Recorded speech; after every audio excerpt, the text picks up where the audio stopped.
it's not an accident that White Crate's seen momentum over the past 5 years, but actually it's part of just this like rising tide across many music scenes in the Bay.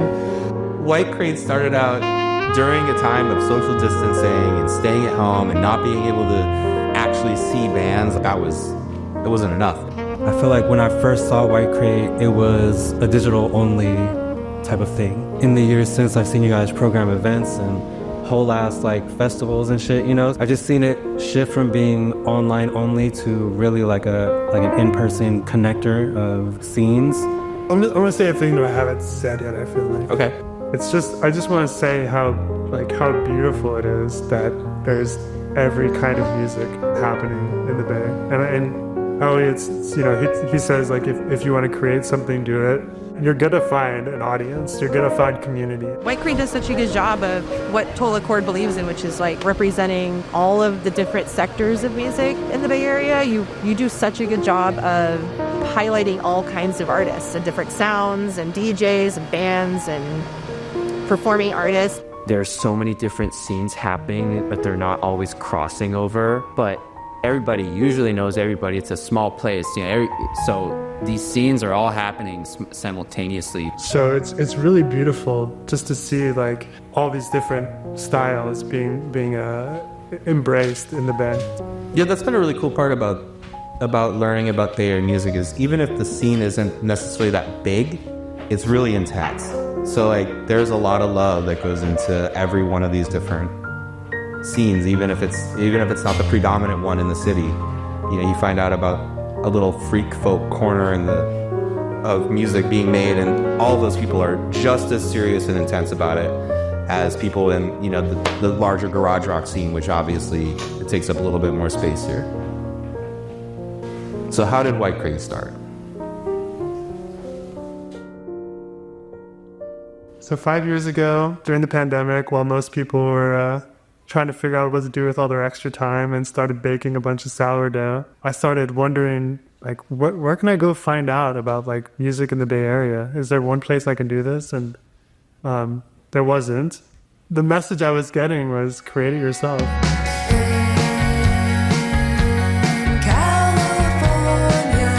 My introduction to White Crate, you know, as an entity, I had just been seeing, I think I had been seeing some stuff happen at El Rio, and I'd been seeing, you know, some posts about new releases, and I was thinking, this is cool that there's music journalism happening, because we've lost our SF Weeklies and our Bay Guardians and all the stuff that used to be the way to find out about local music in kind of like one place.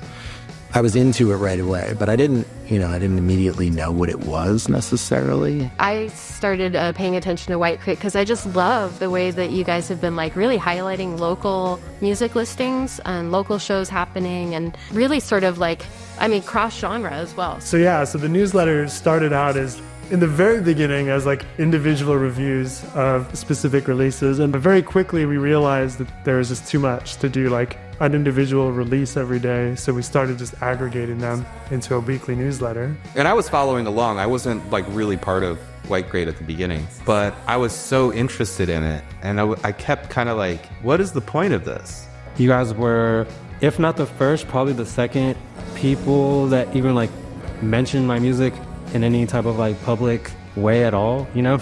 So it was just like amazing to feel that my like little bedroom experiments were being heard by anyone, and that not only were they being heard, but like recognized enough to the point where someone wanted to like write about it or put it somewhere. Having that journalistic aspect, I think, is so unique and something that's been lacking. That is what really makes you stand out, is just like your curation of representing through writing, I think is super important. And such a small team, you get so much done. You can make such a huge impression on the Bay, and you're so tiny. Yeah. We've written about like approaching 1,000 releases over the past 5 years, which is insane. I think reflecting my love of all music, and Elliot too, all genre, just everything, because everything is happening here in the Bay. We've put on 25 shows, either on by ourselves or in partnership with other crews here in the Bay, like Total Accord and Bay Beats. We've had a monthly show on Lower Grand Radio where we've hosted live performances and interviews with a couple dozen artists over the past few years. Now, in modern times, I can send people to to White Crate, and they can look at it and be like, okay, I see what's going on here, and I see, obviously Music Journal looks different now than it did then, but you can see a story and piece together your own narrative of what the Bay Area music looks like. So I feel like White Crate is doing a really good job of sort of harnessing this, kind of go-to where you can find music listings. It's super cool, super supportive, and we need that, as musicians, as bands. Another thing that I think White Crate is good for, and I hope that this grows in the future, is connecting people who just love music with their neighbors who do make music. If you're a big fan of the Black Keys, for instance, you love that bluesy rock and roll music, you go pay $150 to see them at the Chase Center, for instance, when literally your neighbor makes that music, and you could see them for $15 at the Knockout. And so being able to sort of shorten the length that it takes to go see music and the amount of money, and actually paying your neighbors to be able to live here and make music, like, that's important to me. I want to see more of that. That's a goal of mine for White Crate. My hope for the Bay is that generally across the country and across the world, and our governments, local, state, and federal, recognize its place as like one of the biggest incubators of scenes, and not just tech. Obviously, so much music. Like, when I think about like LA's rap scene, it's literally like the Bay Area beat pattern and like everything, We could have more of those all-age venues. We can have more places for people to experience live music. That's my hope, is that we maintain those live venues, or just spaces like this where creativity is kind of not always disruptive, but it's happening.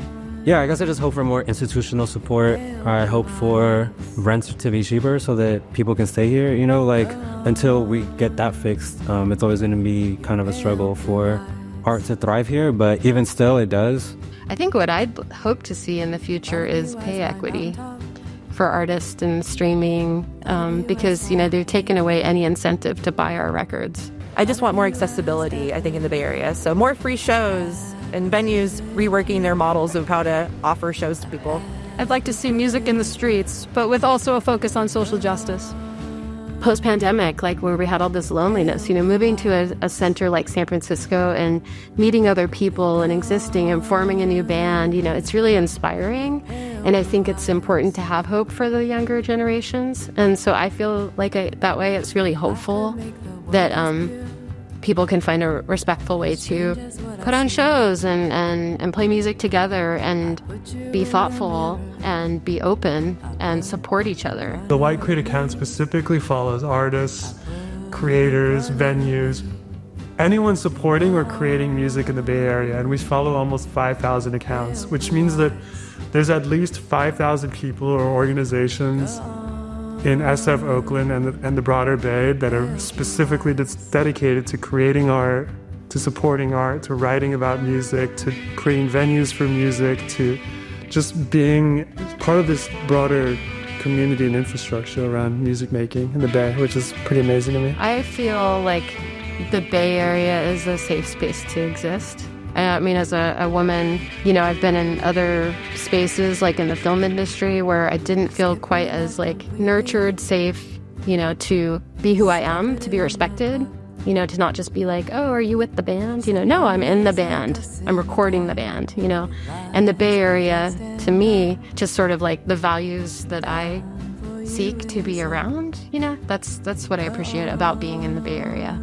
It's been really cool to be able to physically share our love of music in the Bay Area with people and be in communion with them at actual venues celebrating the riches around us. I think one of my favorite quotes early on from an interview we did was with Dana Beard of The Lab. And one thing she said was that San Francisco is a little bit like a petri dish because it's just really favors experimentation. It's small, but there's a lot going on. There's a lot of richness and a lot of overlap between different scenes. And so you can just try things. You can just throw something out there and try something, see if people engage with it, see if it feels right to you. And it doesn't have to be like a huge investment of time or money necessarily. You could just kind of just try things and see where it takes you and maybe see how it evolves. So I just feel very lucky that we started at the time we did and have been able to to bear witness to everything that's happening and